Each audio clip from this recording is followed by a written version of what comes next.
Hey guys, welcome back. So today's video is all about some foundation, highlight, and contour mistakes to avoid. So on the left side of my face, I'm going to be doing some do's for you guys. And then on the right side of my face, I'm going to be doing some don'ts. This video is a must watch. You're going to learn a lot, so stay tuned and let's begin.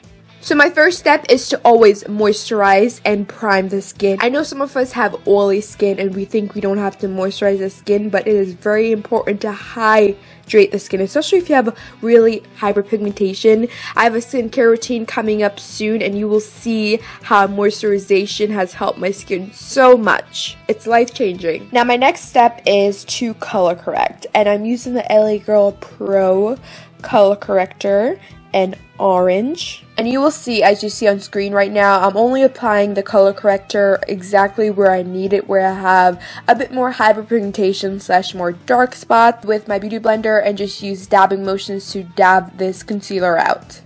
Now, what you don't want to do with this concealer is make yourself look like a clown, how sometimes you see me doing right now. No bueno. You don't want to overdo and apply orange concealer because then your foundation is going to look really orange. And for example, it's not going to blend as easily out. And also, you don't want to swipe the concealer with the beauty blender sponge across the skin. This is pretty much just getting rid of the concealer. It's not really helping you. So that is why you want to go ahead and dab it into the skin. Don't do this. It's not going to help you. I've learned. I got you. Now for my foundation, I'm using two separate foundations. The first color I'm using on the left side of my face is more of my color. This is more of a golden color, a much more warmer color. This is from Too Faced. It's a Too Faced foundation in Mahogany, if you're wondering. And this matches really amazing to my skin. And to blend out this foundation, I'm using a buffing brush. This is from Real Techniques, and I'm using dabbing motions, as you can see, using the same motion that I use with my beauty blender sponge. Then for the right side of my face, I'm using a much more lighter foundation. This does not match me at all whatsoever. Then for my concealer, I like to use a concealer that is about 1 to 2 shades lighter than my original skin tone.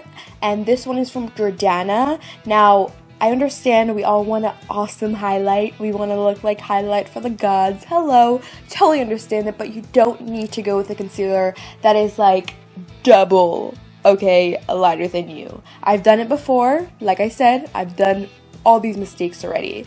So you want to go ahead and skip that over. Go for a concealer that is about 1 to 2 shades lighter than you. Again. Now, usually after you apply your foundation / concealer, I recommend for you to 100% try this trick out.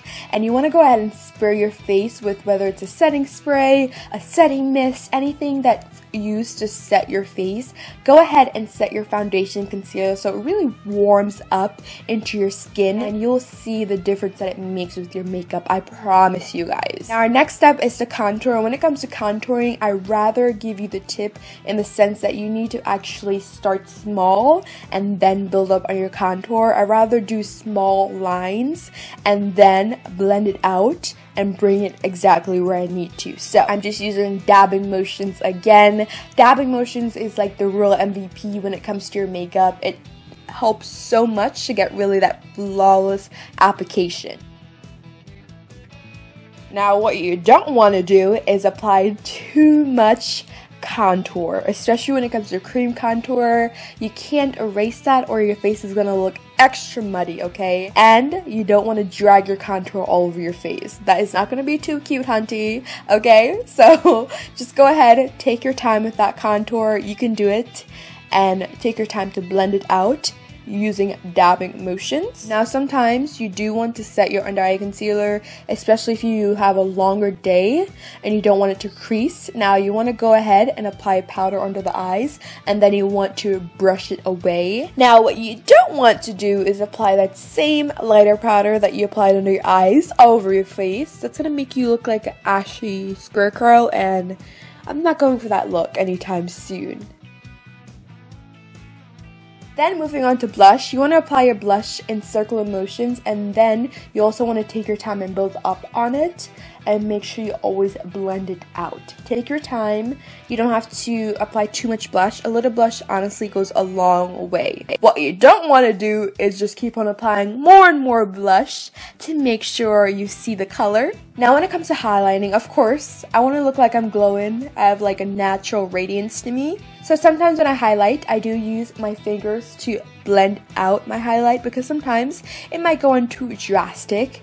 You don't want to go ahead and apply so much highlight that it looks really muddy. So those are some foundation, highlight, and contour do's and don'ts, especially for women of color. I hope you guys enjoyed today's video. Let me know if you guys learned something new in the comment section down below, and also subscribe for more videos every week. Let me know what you want to see next, and I'm going to go ahead and see you guys in the next video. Adios.